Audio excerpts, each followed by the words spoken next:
I don't think this is going to be, that long of an episode, Jeff. It's not like we're doing a review of a 3-disc space-themed rock opera.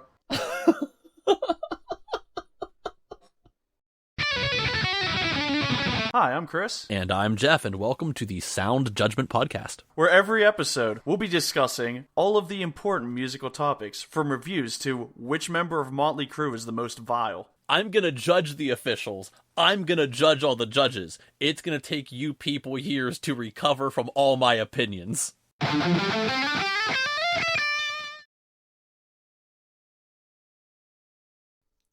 Before we dig into that, Jesus, I can't believe for the second time this year.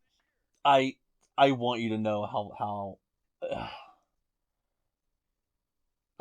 Alright, anyway, before we dig into the fact that, yes, we did in fact listen to yet another part of a trilogy sci-fi space opera about AI and shit, that actually had me thinking, like, I want to see, like, our statistics here for, like, how often we end up talking about, like, shitty concept albums or whatever.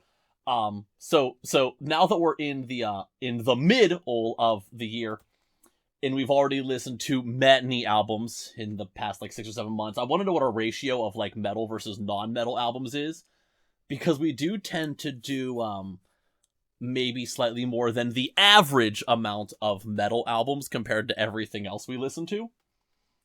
So this time, what we listened to was Scar Symmetry, who's a Swedish melodic death metal band, which I'm typically up for. Like, mellow death is pretty cool. They've been around for a hot minute. They've been around for about 20 years. This is not some newbie group. Like, these guys are well established, and as far as I'm aware, they are pretty well respected. That being said, their last album was from almost 9 years ago, and as far as I can see, they've been pretty much MIA for basically half of their existence now. So they released part 1 of a trilogy almost 9 years ago in 2014, and Chris, we dug into part 2, which again is another damn trilogy about, like, AI space opera shit. Why are you making me do this? What is with us in these trilogies, and what the hell is happening? You were saying something about, why do I keep making you do this? Well, it's not even just necessarily you, but, like, what is up with, like, trilogies and space operas? And this is not the first thing we've listened to that has a large focus on, like, AI. Like, just what the hell's going on? First off, I can see how a lot of this is, like, coming up in pop culture because it's kind of becoming relevant. Did you listen to the first album? I did. I didn't try and dig into it nearly as much, but I wanted to, like, make sure I knew what was happening here, so I did listen to it. Okay, so I think it's interesting that album being 9 years old and this already being planned is... I don't think when this started, this was at the forefront of, like, news like it is right now. We weren't talking about billionaires going to space quite as much and AI quite as much. They jumped the gun on that, apparently. They jumped the gun a little bit, but, I mean, obviously it's a concept that's been around since probably the 70s or something, but it hasn't been... Yeah, it hasn't been at the forefront of the conversation like it has been these past couple years. But yeah, I think it's just the fact that now we're actually talking about billionaires going into space, and AI is kind of happening now. Yeah, I mean, it is becoming more and more relevant. I mean, I do think it's fun that, you know, part 1, like, they already had this idea in motion almost a decade ago when this was a little less of a thing, and it feels almost predictive of just, like, yeah, you saw where this was going. Like, I mean, not that I think it was a secret. I think we all, like, anyone who paid attention to, emerging technologies saw that, like, all right, billionaires are going to be going to space within the foreseeable future, kind of thing. And for the record, 9 years is child's play to a Winter Sun fan. I mean, I think we briefly talked about that whole insanity before. I want to say, like, at the end of a recording session, I happened to see a post he made. And it's been, I mean, how long has that been? When was that When was the previous Winter Sun album? 2012, 2 years before Neo-Humanity. Okay, so it's it's and they followed through. So here's the thing though, is that this album was planned for 2015, but was initially pushed back by the birth of the singer's son, or I should say child. Oh, okay. So yeah, so they were planning on it, and then he wasn't going to be able to tour because he just had a kid. So they pushed it back based on that, and then I guess there were some inner band problems because I think it was like the bassist or something was let go, and they brought someone new in. Yeah, I did see there were some lineup changes, or at least a lineup change. I don't recall how much. Well, the first part of Neo-Humanity was the first album with the 2 new singers, so this is only their second album. Interesting. Okay. But yeah, it initially got pushed back in 2015 due to the birth of the singer's kid. There were some lineup issues. They did some extensive touring, I think, and then probably COVID hit and just everything pushed it back, I'm sure. Well, yeah, I mean, I think a lot of things got pushed back due to COVID. I mean, quite frankly, let's face it, when we started this project originally in 2020, pre-COVID, we had every intention of just like, oh, we're going to catch all these albums as they get released, and like more than half of my list of albums got postponed. So, like, stuff happened, and I get that. 9 years is still a long time. I mean, I understand, like, things happen. I understand why they happened. But just, like, wow, that's a long time. And that's, I mean, if I were a big fan of this band, that gets very tiresome. Oh, yeah. Well, again, especially because this is part 2. Part 1 already exists. Just, okay. Before I start saying anything about the music itself or getting into songs, can you explain to me, like I'm an idiot, what the hell this is about? Like, what is this? Okay, I'm sorry, for the record, we never said the name of the album. It is The Singularity. So this is Phase 2, Xenotaph. Yes, the first phase being Neo-Humanity, the second phase is Xenotaph. And so what is the Singularity about? So I would love to give you like a verified response, because I did try to do I tried to like watch some interviews about the band talking about it, and no one has done like a good Reddit explanation like the Smashing Pumpkins one. So to the best of my ability, in the not too distant future, the elite have colonized another planet in space behind like the common people's back. They're leaving the masses on the Earth, which is dying, and they're on this other planet, and they think they've discovered how to survive death by putting a person's consciousness into an android. But then when they try doing it to someone, they come back with no soul, and the human aspect is like replaced by AI, I think. And the android starts killing the other humans. And I guess it is somehow able to, with its like advanced AI consciousness, figure out how to like change its biology into the thing that's on the album cover, which is like an alien angel type thing. Which, I mean, it honestly just looks like take a fairly muscular, like a gray. Take a fairly muscular looking man, like a tall, thin but muscular man. Make him bald, give him the big typical alien eyes, give him angel wings and a second set of arms. It's kind of a cool picture, but it's also really not a creative picture at all. No. This is such a generic looking creature. And then I believe this album is the Xenotaph has created like an army of AI by killing all of the other humans and putting their brains into androids and kind of like making an army, and it's coming back to Earth.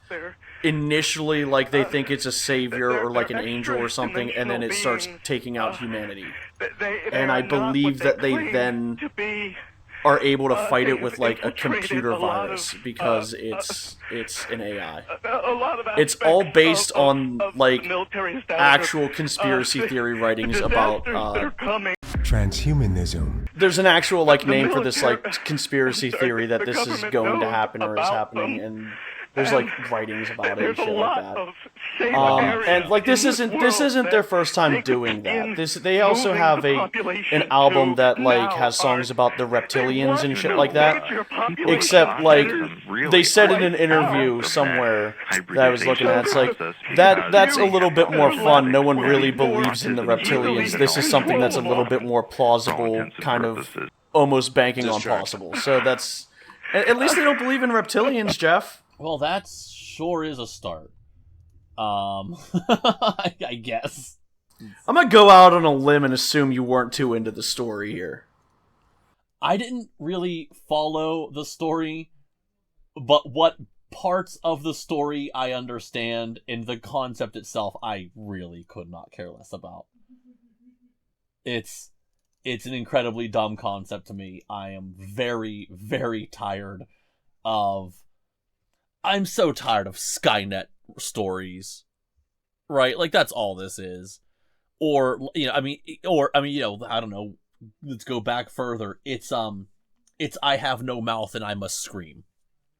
Mm. Right? Like, okay, I get it. AI, bad. Take over the world. Robots will become smarter and kill... Like, fine. Alright, I've heard this story. Mm-hmm. Do something different with it, and then maybe I'll care. This is somewhere between Terminator and Aliens, and I just don't... I don't care, man. So I can't say anything about the story itself. I'm so sick of it. So unless you have anything about the story, something else about the story you would like to get into, why don't we get into the music itself? No, that's absolutely fine. We can get into the music itself. Okay, so I'm gonna start off here. We have track 1, Chrono Nautilus, which fairly typical for a lot of mellow death bands anyway. You have a really nice mix of the harsh vocals and the clean vocals, right? Although I will say that when the clean vocals chime in at times, I'm getting a really strong Go Power Rangers vibe or something off of it. They're like almost too cheesy for the genre, which is hard to do because as hardcore as melodic death metal sounds, it is a really cheesy genre of music. See, I actually think the clean vocalist sounds like what Tobias Forge thinks he sounds like. Oh, that's a very good description. That's a very good description. Although there are times where I think the clean vocals aren't nearly as strong as I think they wanted them to be. But I don't want to say I'm getting nitpicky, but either way, like, yeah, that's I think that's that also describes Tobias Forge, though. Well, I also don't think his voice is as powerful as he wants it to be sometimes. No. It's not as powerful as I want it to be sometimes. Although I will say I've said this before, he sounds better live than in the studio. I think their harsh they do that wrong. I think their harsh vocalist though sounds great. He sounds fine. No absolutely. Complaints about him. So again, the song, you have some really, really strong guitar work. You have your typical like heavy verse, clean vocal chanting chorus, heavy verse, clean vocal chanting chorus. Then it breaks into this pretty mellow, very like beautiful melodic guitar work. Like this solo is just incredible. It's on that sort of cusp of it's very much a shreddy heavy metal solo, but it's singable, right? Like there's a discernible melody going on. This isn't just sweet picking up and down the neck and hoping for the best. Yeah, what I like about Scar Symmetry is that they do have that prog sensibility, but they're very good at writing something poppy and catchy too. A lot of their choruses sound lifted straight out of like 80s arena rock or power metal rather than, something real heavy. Yeah. No, and I think they do a great job of unlike a lot of prog bands, like this is not riff salad. Like this is, there's like discernible sections. Like the music ebbs and flows and it builds tension and releases tension over time, right? Like this first song, like you have your verse, your chorus, verse, chorus, then it breaks into this melodic section, then it slowly builds back up and through the solo. While the solo is still staying like fairly linear, the rest of the band is backing it up more and more and more until it ends in this big like bombastic explosion. And you can describe almost this entire album just like that. Yeah. Like, to a fault. Remember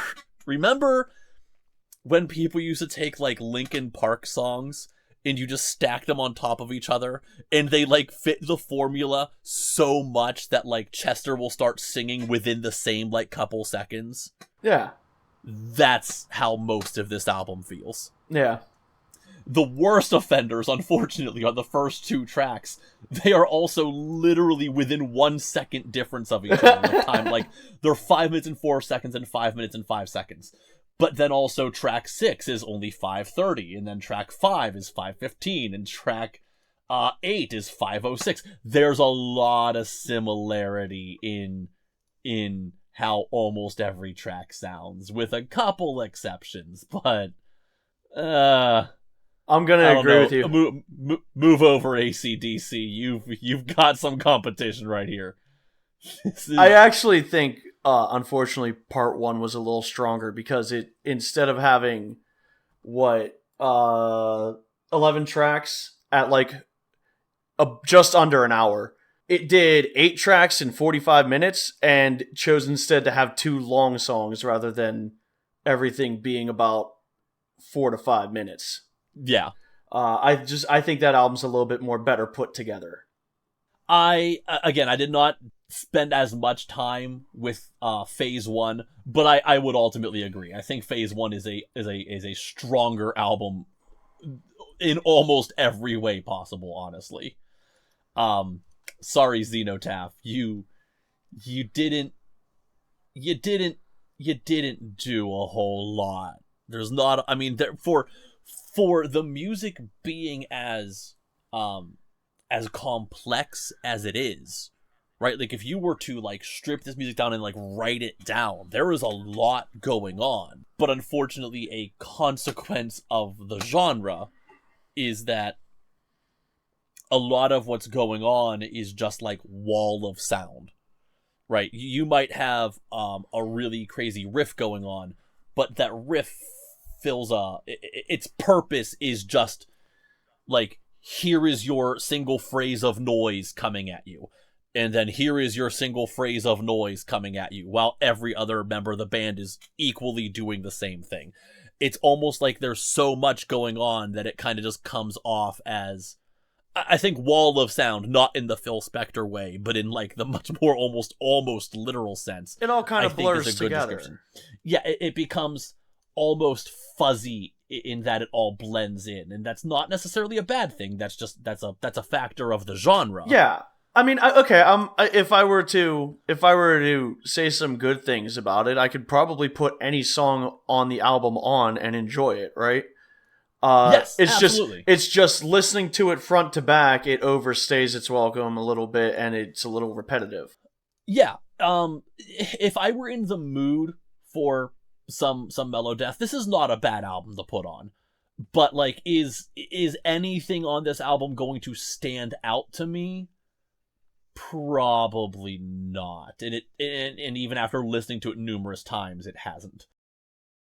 I don't think this album's gonna stand out in 2024 the way Anno 1696 by Insomnium did. I think absolutely. I think this is ultimately a weaker album. I mean, yeah. I mean, having said that, this baby do have all the bits. It's got, the complex death metal passages and the 80s sounding choruses, which is just how I like it usually. It's just, I think if you're gonna, fortunately, if you're gonna check it out, the first part's better. So there you go. Yeah, I mean, if I were going to give recommendations, like, hey, Baby's first mellow death album, like, I'm not starting here.